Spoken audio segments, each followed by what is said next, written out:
If you're enjoying the beautiful weather today like I am, you might have been wondering why you've seen a military plane fly so close to the ground. I'm John Miller and I'll have more coming right up. It's a levy that will help open the new doors to the Gallatin High School and now also future thoughts to the rest of Bozeman schools, including graduation. I'm Cody Boyer with more from the desk of the superintendent. We'll have both those stories in just a moment. Meantime, it is 6:30 on this Thursday. Chet Lehman, Matt Elwell in studio, Caitlin Corbett from Studio 47B, all live this morning. That's the way we like to do it. Yep. And John Miller there in his little stand-up on that, it looked like he had a little sunburn on his face. I would say that wasn't a stand-up, that was a sit-down, and he did Yes, it magnificently. Temperatures this morning into the 30s and 40s, 28 degrees in West Yellowstone. We do have a couple of showers out there, but nothing real heavy, and most of it is off to our north. We are looking at a pretty quiet day overall, but there are some spotty shower chances as you head through the early part of the day and then again for the afternoon, but most of it should actually stay pretty dry. Temperatures cooler, still windy. We're probably looking at lighter winds today, but not without its difficulties along the way. We'll talk more about that, of course, coming up in just a few minutes. Okay, thanks for that, Matt. Hospital staffs have been on the front lines of COVID-19 since the very beginning, and yesterday received some support from 1,000 feet high in the sky. That's right. MTS John Miller has the story. Today, if you looked up into the sky at about 1:20 p.m., you might have noticed the 120th Airlift wing out of Great Falls. Given the COVID response, it's so nice to see this level of appreciation and support to our care teams. The Montana Air National Guard wanted to express their support for first responders during the COVID-19 pandemic. First Lieutenant Garrett Bright and his crew were in one of two planes making quick flyovers over hospitals around the state today. This is just our way of giving back to them and showing our gratitude for what they're doing for us.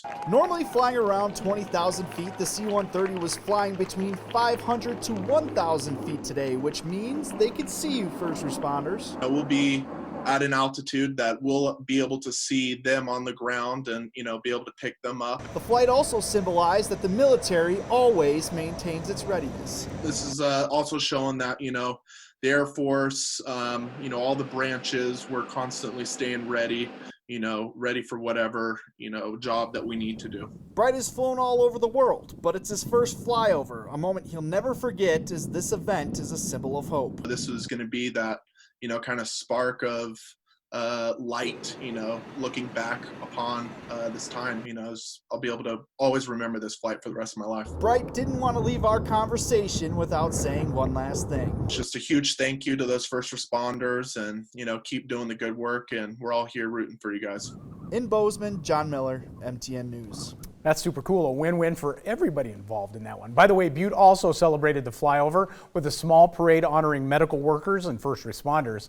After the C-130 flew over St. James Healthcare, as medical nursing staff watched, police, firefighters, ambulance workers held a brief parade before the hospital staff, who cheered their appreciation for those first responders. I think it's a great showing of support for all the healthcare workers that have worked tirelessly throughout this this whole global pandemic. They're the ones who are really putting themselves at risk, and I think it's really a great way to acknowledge them. Absolutely. Butte, by the way, is fortunate in not having very many cases of coronavirus since the outbreak began.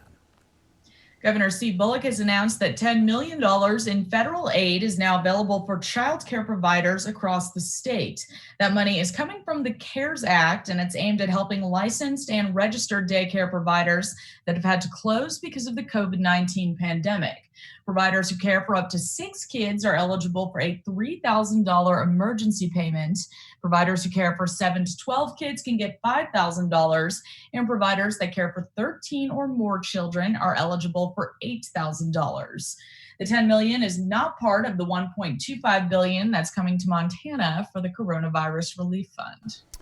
Well, it has been said in an election, every vote counts, and that is certainly the case in Broadwater County. Chair of Townsend School Board says he expects there will be a recount in the extremely tight vote on the district's elementary bond proposal. Tuesday night's initial count showed 1,040 votes for the bond issue, 1,038 against it. The two-vote margin appears to be narrow enough that there would have to be a recount if 10 voters in the district file a petition for it. The $18.8 million bond would replace the existing elementary school, which leaders say is outdated and in poor condition. Board Chair Jason Noyes says they will be waiting to see what happens next. Although we are anxious to have the uncertainty settled, we remain optimistic that the original count will stand. We trust that the county election officials were diligent in their protocol and that any subsequent recount will yield the same result. By the way, a petition for a recount must come within 5 days of the official canvass of those votes. In more school news, voters in Gallatin County approved a major levy for Bozeman Public Schools. MTN's Cody Boyer reports the money will help the district be more flexible in opening the new high school and with helping ideas for graduation.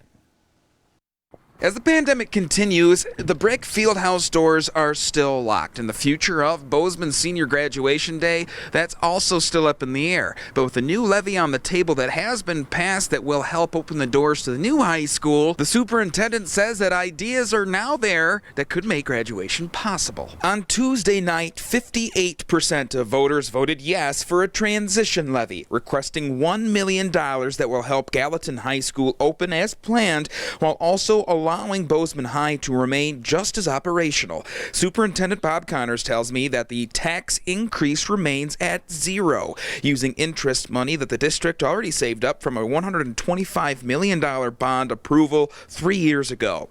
As Connors says, the goal sounds straightforward. Keep opportunities for high school students that will be becoming Raptors at Gallatin High equal to those remaining as Hawks when the doors open. But what does this mean for graduation, especially with 508 seniors? The board has developed around 5 different plans to make graduation possible. The first, a traditional ceremony, which has been ruled out due to the pandemic. Another idea, a ticket system, with each student getting a limited amount of tickets for guests. Then each of the other plans, as Connors puts it, steps that back. Fewer tickets, fewer guests. Connors says ceremony is an important part of a student's life, but out of safety, school officials don't want ceremony to get in the way of health. Connors says he and the board will continue working with the Gallatin City County Health Department every step of the way as they work toward a final decision. In Bozeman, Cody Boyer, MTN News. In a related story, the Butte Silver Bowl Health Department will allow Butte High and Butte Central to hold graduation ceremonies with strict social distancing.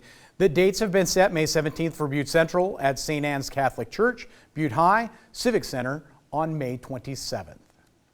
And here's a look at Montana Hall on the MSU campus just before 9 o'clock last night. It was lit up to say thank you to healthcare workers and frontline essential workers in the fight against COVID-19. It's honoring doctors, custodians, nurses, mail carriers, and food service providers during the COVID-19 pandemic.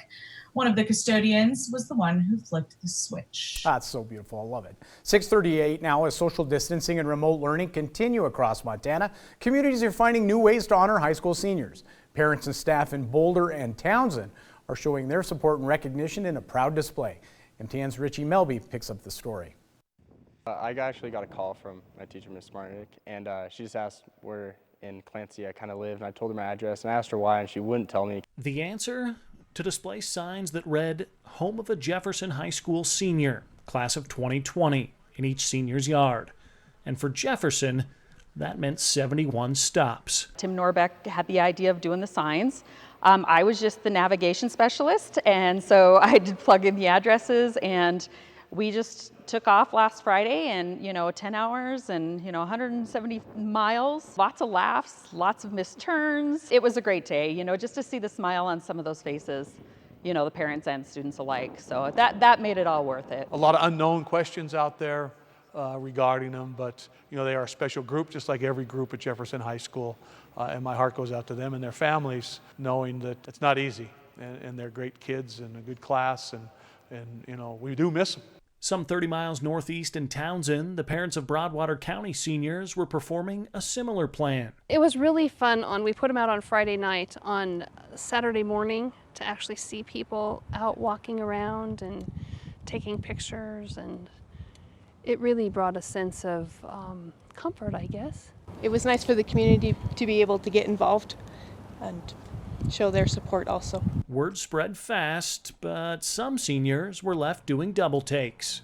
It was a surprise, honestly, for me to see it on Main Street. I was like, that's my face. And I went and I looped back around and I drove past it twice. I was like, yep, that's really me. Just a reminder that even amidst all the chaos, that our community and our school and our parents, they're still cheering for us. We have so much support behind us and we have so much love pushing us, even though this is crazy and there's so many unknowns, that we still have that support behind us. Every little bit helps. Richie Melby, MTN News. I love that. 6:40, by the way. Tune into MontanaSports.com later today and Friday to hear from those 3 seniors about missing their. All 3, by the way, likely to be champions. So we'll have that again coming up on MontanaSports.com. I love the picture displays in the downtown areas of those towns. That's I know. cool. That's such a good idea. That's awesome. I love that. I love that too. Especially you can do that in those small towns, small schools. Honor each one of those seniors individually. Good stuff. Good for them. Montana, this morning we're going to take a quick break, but the NFL plans on playing a full season, even if that means empty stadiums. Now, this is leaving many ticket holders could get some relief. We will explain that coming up next. Good morning. Ahead on CBS this morning, the former CDC director warns that the fight against coronavirus is only beginning, even while states are starting to reopen. Dr. Tom Frieden tells us what all Americans must do to protect themselves. Also, as colleges have been forced to teach online, hear from students demanding tuition refunds. Plus, only on CBS this morning, National League Rookie of the Year, that's Pete Alonso, talks about the future of baseball and his new charity to recognize unsung heroes. We'll also pay tribute to all the moms who will be celebrated on Mother's Day this weekend. New and expecting moms share a special message to their children. We'll see you at 7.